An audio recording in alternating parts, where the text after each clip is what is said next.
Thank you for tuning in to this episode of Box Bot, an AI-generated podcast by an F1 fan who also happens to be a technology fan. Hi there, I'm Nia. And I'm Max.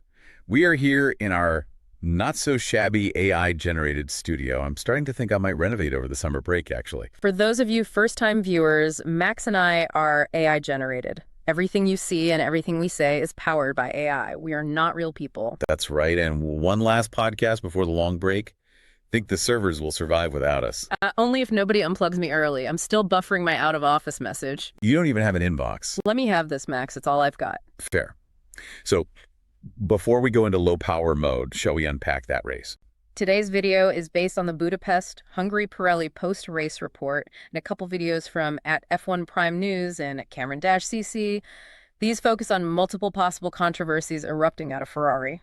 Right, welcome to the deep dive. So today we're really digging into the Hungarian Grand Prix. On one hand, you had McLaren just absolutely flying. Totally dominant. Yeah, but then simmering underneath, a whole lot of, let's say, internal discussions happening over at Ferrari. So we're going to pull apart the Pirelli report, look at some insider stuff, and try to give you the story behind the results. And it's quite a story. I mean, the Hungaroring really delivered. Starting with McLaren, what a performance. Just wow. Incredible. That 1-2 finish, their fourth straight 1-2, sixth this season. They are just on another level right now. And Lando Norris getting the win. That was McLaren's 200th Grand Prix victory. 200. That's a massive number. Puts them second only to Ferrari in the all-time list. It's history, really. Shows their legacy, but also, how strong they are right now. Absolutely. Huge congrats to them. And let's not forget George Russell grabbing P3 from Mercedes. Solid drive from him. His sixth podium this year. Yeah, shows that even with McLaren running away with it, that fight just behind is still intense. Okay, so that's the podium. But tires, always crucial, especially at the Hungaroring. Pirelli brought the soft, medium, and hard. All got used. What did we see strategy-wise? Well, the starting grid was interesting. Definitely showed some differing opinions among the teams. Most went for the medium, 15 drivers, actually, kind of the safe, flexible option. Right. But then you had Albon, Sainz, Hülkenberg. They rolled the dice on softs, going for that early advantage. Aggressive. And then maybe more surprisingly, Hamilton and Gasly starting on hards, clearly signaling a long first stint. Yeah, that's committing early, isn't it? And did that split continue through the race, the one-stop versus two-stop? It did. Pretty evenly split, actually. 10 drivers managed a one-stop, 9 went for two stops, which really tells you there wasn't one obvious best way. Depended a lot on the car, the driver, track position. And how they managed those tires. Some seriously long stints in there. Oh, yeah. Ocon did, 55 laps on a set of hards? 55. That's impressive longevity. Incredible. And Bortolino and Lawson got 40 laps out of the mediums. Even Tsunoda stretched the softs to 17 laps. So what was Pirelli's take? Mario Sol always has some good insights. He called it an interesting race, yeah. Pointed out you had 3 drivers really fighting for it. And he specifically mentioned the difference between Norris on the one-stop and Piastri on the two-stop. Right, because Piastri looked maybe a bit quicker initially, but the two-stop didn't quite work out for the win. Why was the one-stop so effective for Norris, especially after he dropped back at the start? That's the key question. On paper, two stops should have been faster around Hungary. Usually is. But the big factor, according to Isola, was the temperature. It was like 10 degrees cooler on Sunday than it was on Friday. Okay, 10 degrees. Doesn't sound like a massive amount. But it made a huge difference to the tires. Much less thermal degradation across all the compounds. So the performance gap between the medium and the hard, it really shrank. So the hard tire held up better than expected because it was cooler. Exactly. Yeah. It made Norris's one stop, which might have seemed like a gamble after lap 1, suddenly look very viable. Plus, Hungaroring, notoriously difficult to overtake. Track position is king. Pretty much. So even if Piastri on fresher tires was slightly faster, getting past was another story. Norris had the position, the tires held on, and that was enough. Calculated risk paid off. Fascinating how conditions can just flip the script like that. It's not just about the simulations, is it? Definitely not. You've got to react. And speaking of tires, they're already looking ahead, right? Big test coming up. Yeah, Pirelli's not hanging around. Before the break, they're back at the Hungaroring, testing the 2026 tires. Who's running? McLaren with Norris, Racing Bulls with Lawson, Ferrari's got Leclerc, and Alpine are bringing Aron, Colapinto, and Gasly. So quite a few teams involved. They're working on new construction, softer compounds for the new regs. Could change things up again. Always looking forward. Okay, so McLaren's success, tire strategies. Fascinating stuff. But let's shift focus now, because the real Paddock buzz wasn't just about the winners, it was about Ferrari. Oh boy, yeah. The tension there felt palpable, especially around Lewis Hamilton. It all kicked off with that comment he made after the race. The luck going on in the background, that's not great one. That's the one. It wasn't just an off-the-cuff remark. People immediately read it as, well, the sources called it a coded transmission. A warning shot, almost. Like a move on the Ferrari chessboard. Coded transmission. Strong words. And his engineer, Riccardo Adami, seems to be right in the middle of this, described as Hamilton's firewall. Yeah, Adami seems key. He was brought in to help Hamilton settle. But it sounds like he's become more than that. There was this whispered comment Hamilton apparently made in a debrief, didn't get broadcast, something like that. You ask for feedback, then ignore it when it threatens your plan. Exactly. That's not about one bad call. That sounds like a fundamental issue with how decisions are made, who has the power. Yeah. And Adami, as the firewall, he'd know. So this goes deeper than just a bad result, P12. It's about setup. Driver input being ignored. Seems like it. The whispers are about setup changes. Apparently, Hamilton asked for more rear stability in FP3. They implemented it. And then, according to these sources, it got reversed quietly overnight. Telemetry logs allegedly showed changes to rear ride height and diff preload, both absolutely vital for braking confidence. Reversed. By who? Not Hamilton, not Adami. That's a million-dollar question. The finger points towards a strategic override by the main performance group, a decision made above the driver and his direct engineer, which apparently led to Hamilton saying on the radio after Q2, I told him it wouldn't hold under braking.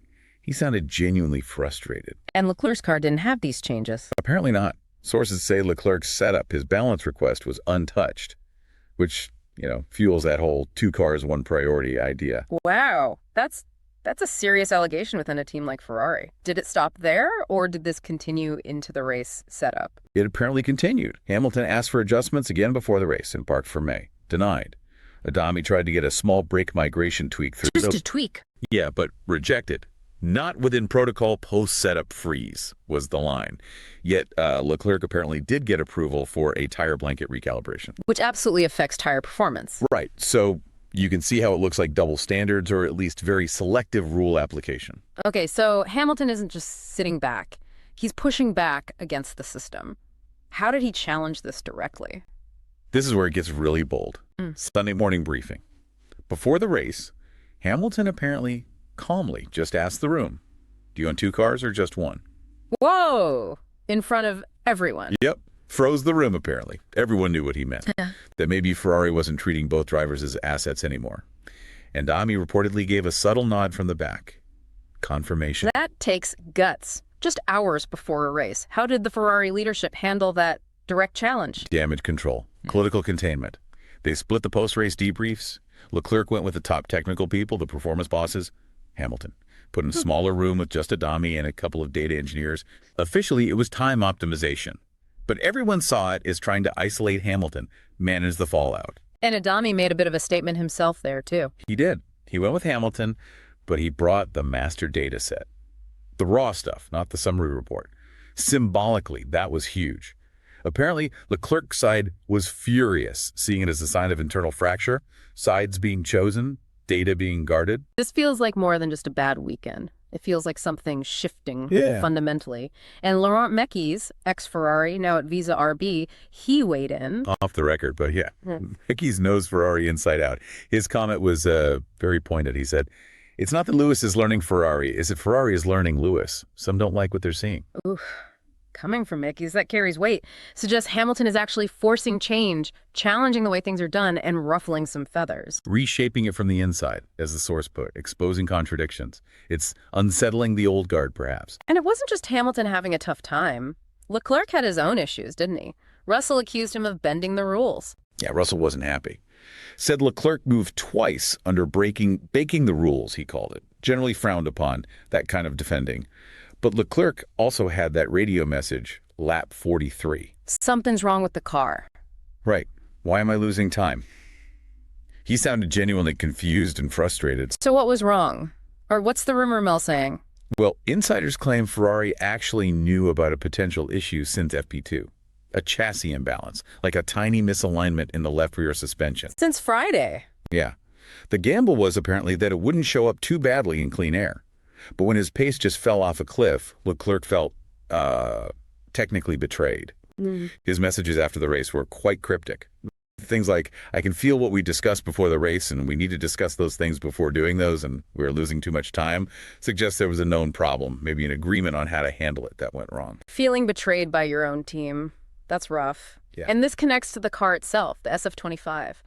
The plank wear issues. It seems so. The SF25 is apparently a bit of a diva. It needs to run super low for the ground effect to work best. Right.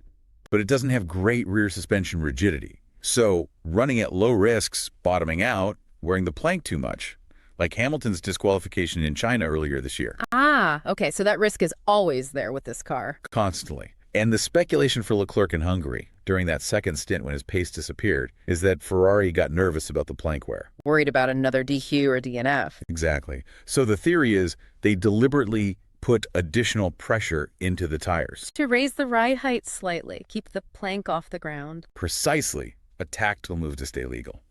But Leclerc's reaction on the radio, he was furious. I remember hearing it. Sounded absolutely incandescent. Incredibly frustrating. Lost all competitiveness. You just have to listen to me. I would have found a different way. Now it's undrivable. Undrivable. Miracle if we finish on the podium. He directly blamed something they did, likely that pressure change, for ruining his race. And George Russell, never one to miss a trick, he had some thoughts based on Mercedes data. He did. Russell basically suggested Mercedes GPS showed Ferrari using a slower engine mode towards the end of the straights, and that they likely had to up the tire pressures to manage ride height, which fits the theory perfectly. It explains the sudden pace drop. Completely. Russell was also pretty dismissive of the whole chassis issue explanation from Ferrari. He basically asked, you think Charles Leclerc is going to tell you they were running the car legally?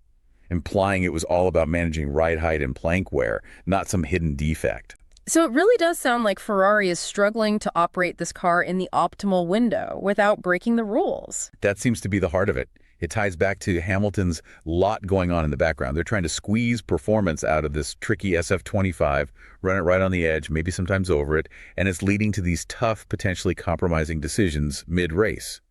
And that's causing friction, miscommunication, driver frustration. It's a real balancing act, and right now it looks like they're wobbling.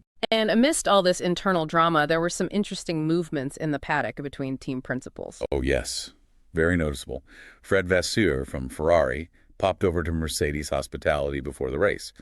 Then, after the race, Toto Wolff from Mercedes paid a visit to Ferrari's hospitality. Not just casual chats over coffee, presumably. In F1. Early. Especially between rival bosses when one team is clearly having internal issues involving a star driver like Hamilton. These visits send signals. They get people talking. Absolutely. So connecting the dots. Hamilton's coded messages, the internal fractures, Adami's actions, Leclerc's frustrations, and now Vasseur and Wolff visiting each other. It does make you wonder, doesn't it? Is Hamilton already exploring options? Thinking about hitting the eject button sooner rather than later? These meetings, this whole situation, it feels like maybe the ground is shifting. Could make for a very interesting summer break. We might see some F1 earthquakes yet. That wraps up our post-race coverage for the Hungarian Grand Prix. Join us after the summer break or sooner if there is an F1 earthquake. Thanks for hanging out with us. If you enjoyed this show, now's the perfect time to hit like and subscribe. We will see you on the next one.